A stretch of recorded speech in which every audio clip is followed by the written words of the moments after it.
Halo, perkenalkan saya Dwi Andriana. Saya akan menjelaskan tentang obat diuretika. Diuretik adalah obat yang berfungsi untuk membuang kelebihan garam dan air dari dalam tubuh melalui urin. Diuretik umumnya digunakan untuk penyakit edema, diabetes insipidus, dan efektif mengobati darah tinggi atau hipertensi. Khusus diuretik jenis karbonat anhidrase dapat juga digunakan untuk mengobati glukoma dan terkadang digunakan untuk mengobati penyakit akibat ketinggian atau altitude sickness. Jenis-jenis diuretik yang pertama, diuretik tiazid, merupakan obat diuretik yang bekerja dengan cara mengurangi penyerapan natrium dalam ginjal sehingga meningkatkan produksi urin.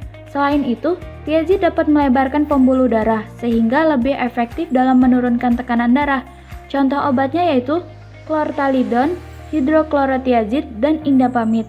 Yang kedua, diuretik loop merupakan obat diuretik yang bekerja dengan menurunkan penyerapan kalium, klorida, dan natrium sehingga memaksa ginjal meningkatkan jumlah urin. Dengan produksi urin yang meningkat, tekanan darah akan turun, serta kelebihan cairan yang menumpuk di dalam tubuh serta paru-paru akan berkurang. Contoh obatnya yaitu bumetanide dan furosemide. Yang ketiga, diuretik hemat kalium, merupakan jenis diuretik yang mengakibatkan meningkatnya volume cairan dan natrium dalam urin tanpa ikut membawa kalium keluar dari tubuh. Diuretik hemat kalium dapat digunakan untuk mencegah hipokalemia. Contoh obatnya yaitu amilorid, epleronen, spironolakton, dan triamteren. Yang keempat, penghambat karbonat anhidrase. Diuretik jenis ini bekerja dengan cara meningkatkan konsentrasi asam bikarbonat, natrium, kalium, dan air yang dikeluarkan dari ginjal. Penghambat karbonat digunakan untuk menurunkan jumlah cairan di dalam bola mata. Contoh obatnya yaitu acetazolamid. Yang kelima, diuretik osmotik. Obat jenis ini meningkatkan jumlah cairan di dalam tubuh yang disaring keluar oleh ginjal, sekaligus menghambat penyerapan cairan kembali oleh ginjal. Contoh obatnya yaitu mannitol. Farmakologi hidroklorotiazid. Hidroklorotiazid adalah obat diuretik tiazid kerja singkat yang banyak digunakan dalam tata laksana hipertensi, gagal jantung, dan edema. Obat ini bekerja pada tubulus contortus distal antara lengkung Henle dan ductus collectivus. Obat ini meningkatkan luaran cairan dari tubuh, menghambat reabsorpsi Na+ per Cl- dari ginjal, mengeluarkan kalium, dan meningkatkan kadar asam urat. Tiazid juga menyebabkan vasodilatasi dengan mengaktifasi kalsium, aktivitas potassium channel pada otot polos. Hidroklorotiazid tidak boleh digunakan pada pasien dengan gangguan ginjal berat, anuria, hipersensitif terhadap obat derivat sulfonamid, tetapi boleh digunakan untuk ibu hamil. Bentuk sediaannya yaitu tablet atau kapsul dengan dosis 12,5 mg, 25 mg, dan 50 mg. Tablet berwarna putih dan dapat larut sepenuhnya dalam air, larutan NaOH, N-butilamin, dan dalam dimetilformamida. Indikasi obat untuk hipertensi, gagal jantung, dan mengurangi edema akibat berbagai penyakit seperti sirosis hepatis. Komposisinya yaitu hidroklorotiazid 25 mg. Dosisnya dewasa untuk edema 25 mg sampai 100 mg 1-2 kali sehari. Dewasa untuk hipertensi 25 mg 1 kali sehari. Dewasa untuk nefrokalsinosis 25 mg 1 kali sehari.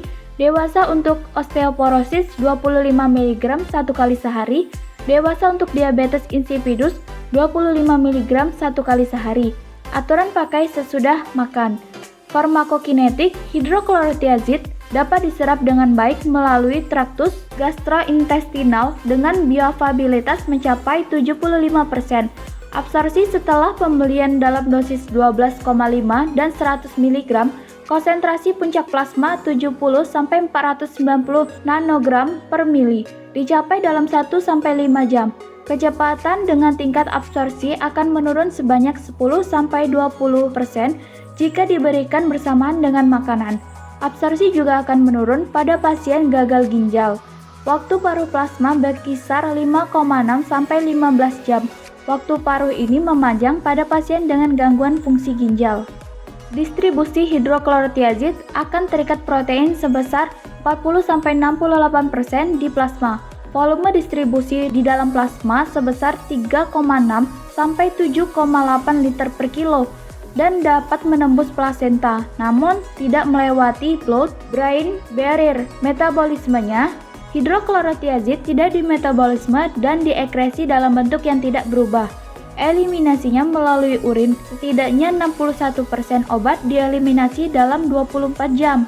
Efek sampingnya yaitu hipotensi, sinkop, dan ketidakseimbangan elektrolit. Interaksi obatnya yaitu yang pertama, meningkatkan efek hipokalemia jika dikonsumsi dengan kortikosteroid atau salbutamol. Yang kedua, meningkatkan resiko munculnya efek samping hidroklorotiazid jika dikonsumsi dengan obat antihipertensi lain. Yang ketiga, meningkatkan resiko gangguan fungsi ginjal jika dikonsumsi dengan obat antiinflamasi non-steroid. Yang keempat, beresiko menyebabkan hipotensi ortostatik jika dikonsumsi dengan fenobarbital dan opioid seperti morfin. Terima kasih.